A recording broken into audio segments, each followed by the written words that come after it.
ये हमारे प्रबंध की विशेषताओं और प्रकृति का लास्ट टॉपिक है। ये जो हमारा फर्स्ट चैप्टर है ये उसका लास्ट टॉपिक है।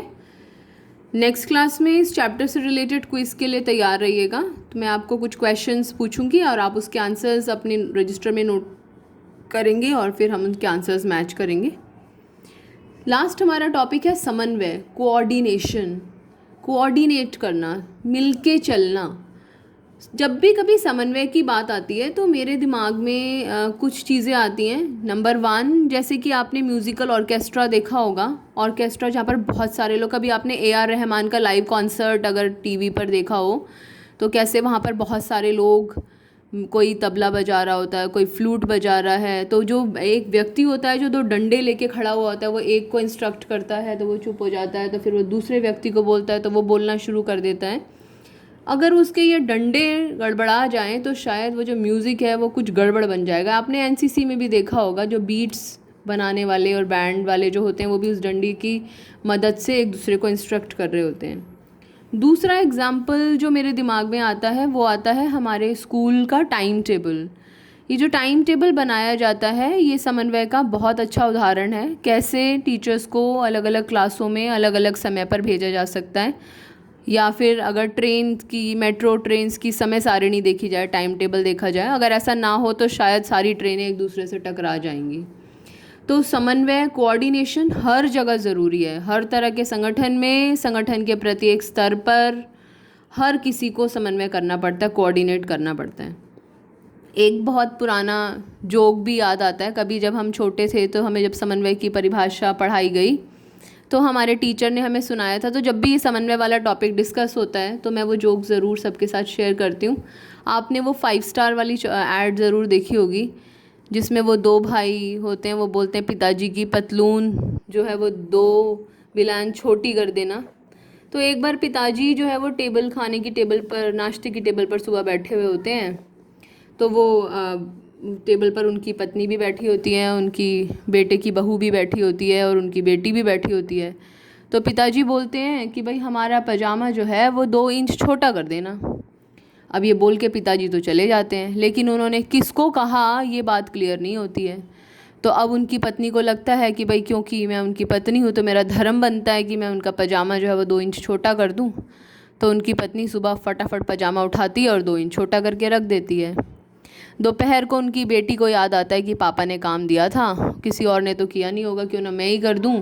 तो वो भी उठाती है कैंची और उनके पजामे को 2 इंच छोटा कर देती है। ये बात वो किसी के साथ शेयर नहीं करती है। शाम को सारा काम निपटा के बहू रानी को भी याद आता है कि भाई ससुर जी ने कहा था पजामे को 2 इंच छोटा करना है, तो वो भी 2 इंच पजामे को काट के छोटा कर देती है। अब रात को जब पिताजी उस पजामे को उठाकर देखते हैं तो आप समझ ही गए होंगे कि वो पजामा क्या बन गया। तो इसलिए ये सहयोग था लेकिन इसमें समन्वय नहीं था। तो समन्वय का मतलब है साथ मिलके काम करना, that is known as coordination. तो ये परिभाषा है जिसे आप नोट कर लीजिएगा। समन्वय एक ऐसी प्रक्रिया है जिसके द्वारा एक अधिकारी अपने अधीनस्थों के, अधीनस्थ और अधिकारी ये वर्ड बहुत बार आएगा यहाँ पर, अपने अधीनस्थों के सामूहिक प्रयासों को एक व्यवस्थित ताने बाने में बांधता है। ताना बाना, एक साथ जोड़ना, तथा समान उद्देश्यों की प्राप्ति के लिए, ऑब्जेक्टिव सेम है, समान उद्देश्यों की प्राप्ति के लिए उनके कार्यों में एकता लाता है, यूनिटी लेकर आता है। ये वीडियो को पॉज करके ये परिभाषा ज़रूर नोट डाउन कर लीजिएगा। इसके बाद में हम समन्वय की विशेषताएं डिस्कस करेंगे। देखिए बच्चों, समन्वय की कुछ विशेषताएं बहुत इंपॉर्टेंट है। बहुत बार स्ट्रेट फॉरवर्ड क्वेश्चन आता है, बिल्कुल स्ट्रेट फॉरवर्ड क्वेश्चन जो कि हमसे पूछा जाता है। पहली विशेषता कह लीजिए या प्रकृति कह लीजिए, फर्स्ट पॉइंट है सामूहिक कार्यों में एकात्मकता लाता है। एकात्मकता लाता है। देखिए ये 2 पॉइंट्स हैं, कार्यवाहियों में एकता लाना और कार्यों में एकात्मकता लाना, मोर और लेस बिल्कुल एक जैसे हैं, पर बोर्ड में अगर क्वेश्चन आता है तो हमें इसका एक्सप्लेनेशन तो लिखना ही पड़ता है। अदरवाइज़ अगर हम देखें तो इनमें कोई ज़्यादा अंतर नहीं है, फिर भी हमने इसमें डिफरेंस करने की कोशिश की है।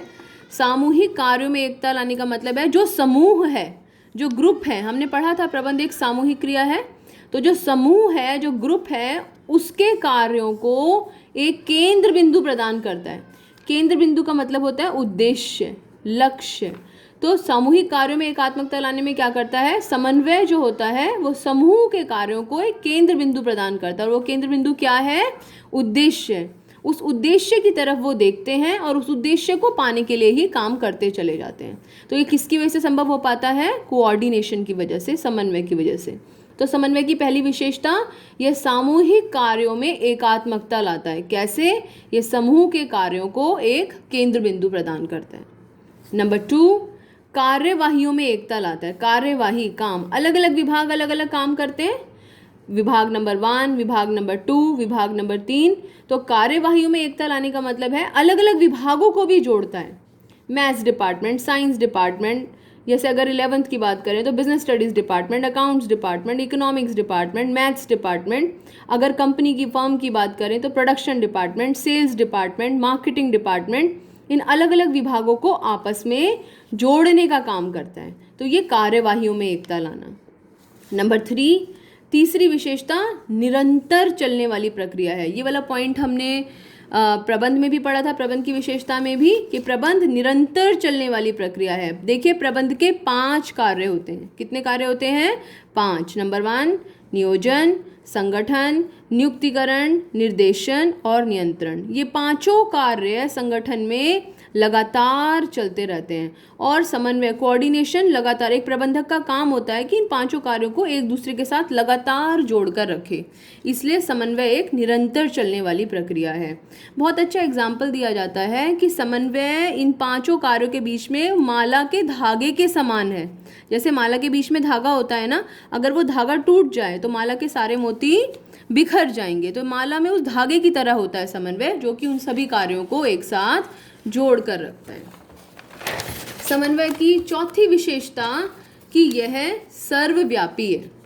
जैसे हमने प्रबंध में पढ़ा था, प्रबंध सर्वव्यापी है। जब भी सर्वव्यापी शब्द आएगा हमें हमेशा यही एक्सप्लेनेशन देना है। क्या, क्योंकि हर तरह के संगठन में, हर तरह के संगठन का मतलब चाहे वो लाभ कमाने वाला संगठन हो, चाहे वो गैर लाभकारी संगठन हो, और संगठन के प्रत्येक स्तर पर, हर लेवल पर, चाहे वो उच्च स्तर हो, चाहे वो मध्य स्तर हो, चाहे वो परिचालन स्तर हो, सब जगह समन्वय की आवश्यकता होती है।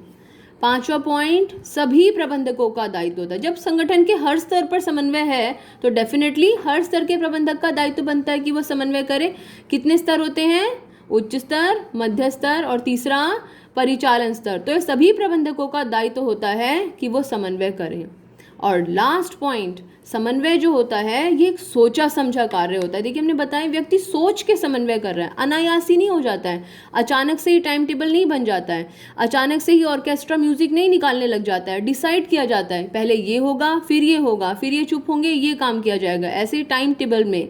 ऐसे ही रेलवे की, मेट्रो ट्रेन की जो समय सारणी होती है, सब जगह प्लान किया जाता है। तो सोचा समझा कार्य होने का मतलब होता है कि ये प्लान्ड होता है, नियोजित होता है। एक बार फिर से देखेंगे, एक बार फिर से रिवाइज करेंगे समन्वय की विशेषताएं। पहली विशेषता क्या लिखी है आपने, पहली विशेषता, सामूहिक कार्यों में एकात्मकता लाता है। पहली विशेषता, सामूहिक कार्यों में एकात्मकता लाता है। दूसरी विशेषता, कार्यवाहियों में एकता लाता है। तीसरी विशेषता, निरंतर चलने वाली प्रक्रिया, जो कि हमने प्रबंध में भी पढ़ा था। चौथी विशेषता, हर तरह के संगठन में, संगठन के प्रत्येक स्तर पर, क्या बोलते हैं इसको, सर्वव्यापी। पांचवी विशेषता, सभी प्रबंधकों का दायित्व। और छठी विशेषता कि यह एक सोचा समझा कार्य होता है। नेक्स्ट क्लास में क्विज के लिए, इस चैप्टर के क्विज के लिए तैयार रहिएगा और यहाँ तक का सारा काम कंप्लीट कीजिएगा, मैं आपसे पूछूंगी। Thank you.